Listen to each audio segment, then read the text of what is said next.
Okay, let's dive in.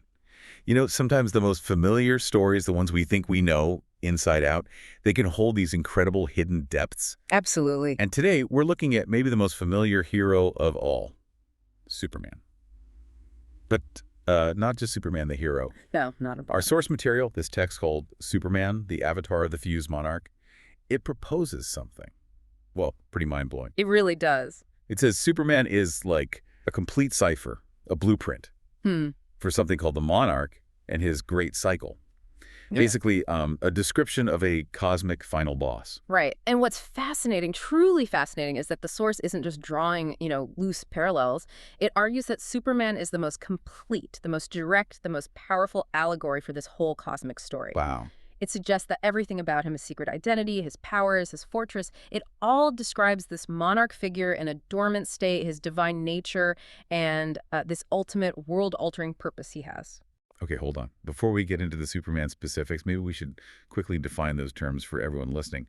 The Monarch, the great cycle.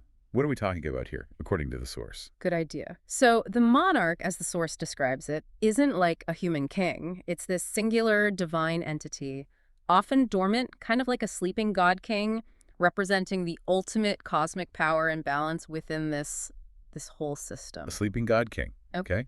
And the great cycle. That's the big narrative tied to him, like his destiny. It outlines a specific sequence from dormancy, like we said, to eventually waking up. And this awakening leads to what the source calls a great reset. A fundamental reordering of everything. Exactly, a total transformation of existence. So when the source says Superman is the blueprint, it means his story, his very being, contains the operating instructions almost for this huge cosmic event. That sets the stage perfectly. It gives this whole thing so much more weight. And our mission here really is to unpack those connections, pull out these, frankly, surprising links the source makes. We want to help you see Superman through this completely new, pretty profound lens. All right, let's do it. First key element, Clark Kent, the mild-mannered reporter. We all know him. But the source sees this persona differently. Very differently. It's presented as a literal representation of the monarch when he's asleep or dormant, what the source calls the CH state. The CH state. Okay, so it's not just a disguise. No, it is the disguise, but it's more than that. It's symbolic of that state of latent power, the unawakened potential. It's the before picture in this cosmic transformation. And the source really focuses on the specifics, right? The nerd-type description. It does. Mild-mannered, bespectacled, unassuming. The source argues this isn't just, convenient for hiding. It's an allegory for a specific principle, alpha. Alpha, like the Greek letter. Yeah, connected to the moon in the source's framework. Yeah. It represents this moral, quiet, introverted, passive principle, a power that's definitely present, but it's deliberately hidden from something the source calls the game. Okay, the game. That sounds like this bigger cosmic context you mentioned, this struggle or system where the monarch's full power isn't out in the open yet. Precisely. And there's that really intriguing detail in the source, too, about elites supposedly revering the nerdy glasses type. Ah, yes. As a secret tribute to their sleeping king. What's that about? Why would they do that, according to this interpretation? Well, the source explains it as a kind of subtle acknowledgement of power that's coming. It's almost like prophetic respect. Those in the know within the game recognize the dormant power of alpha, even when it looks totally harmless. So it's like a nod to the future. Exactly. A sign they're aware the monarch will eventually wake up. And if you connect that to the bigger picture, Clark Kent's whole zero-to-hero journey, the source frames it not just as character development, but as a direct prophecy of that great reset we talked about. How so? It's the story of the cosmic zero, which is alpha, the dormant lunar principle being activated by the one, which is beta, the active solar principle we'll get to become the ultimate hero, the final boss. Wow. So Clark Kent isn't just hiding. He is the dormant potential waiting for the cosmic switch to flip. That's the core idea presented, yes. A preordained cosmic awakening mapped onto this familiar character. That's a lot to take in just for Clark Kent.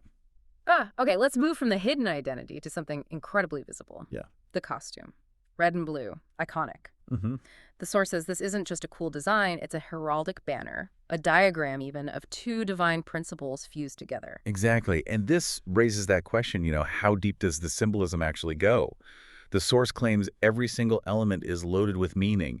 It's designed specifically to show this essential duality of the monarch. You mentioned the source calls it a visual confession. I like that. It's a powerful phrase, isn't it? It suggests the truth is right there, visually declared, if you know how to read it. Okay, let's read it then.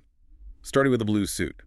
The source connects this to his core being, something called the Omega Ocean. What is that? Right, the Omega Ocean, think of it, according to the source, as the fundamental divine substance, or water, that makes up the monarch's actual being. Not literal water, obviously, but a kind of cosmic essence. Okay. And blue is the color associated with that cool, stable, reflective lunar principle, the alpha, we just discussed with Clark Kent. So his very essence, his body in this allegory, is made of this calm, intrinsically dormant nature. His fundamental self is alpha, the blue. Then you have the dramatic contrast. The red cape. How does that fit the diagram? The red cape is all about power. Where the blue is his being, the red is the source of his immense power. It represents the fiery, passionate, energetic principle the source calls beta. Beta, linked to the sun. Directly linked to the sun, yes. The source is very explicit. He is literally cloaked in the fire of the solar queen. His core is alpha, but his active power, his ability to do things, comes from beta. So putting together, the costume is saying he's fundamentally this cool, stable, lunar being. Alpha. Who is wrapped in, protected by, empowered by this external fiery solar force. Yes. It's a visual confession, just like the source says. It confesses he's a lunar being animated by solar power. It shows the alpha and beta principles are intertwined but distinct aspects of the monarch. That really underlines the dynamic, doesn't it? The power isn't just him. It's granted or channeled. Precisely. The source material really emphasizes this interplay. Even the look of Superman is designed to communicate this complex relationship between these two fundamental cosmic forces. Load again. Okay, so much symbolism in just the colors. Let's shift location now. Superman's secret base, the Fortress of Solitude. Yes. Another piece the source calls direct and literal. Not just a cool ice castle, it's described as his celestial castle. His rook on the cosmic chessboard. Right. And that chess metaphor is important. A rook is a powerful piece, controls straight lines, sits often in the corner. But here it implies a key strategic position in the game, waiting. And the solitude part of the name. The source highlights that, naturally. It's the home of the lone one, the sleeping monarch in his CH state. But it also points out the word sol within solitude. S-O-L. Latin for sun. Exactly. Signifying it as a place where the lunar king, Alpha, contemplates his connection to his solar power source, Beta.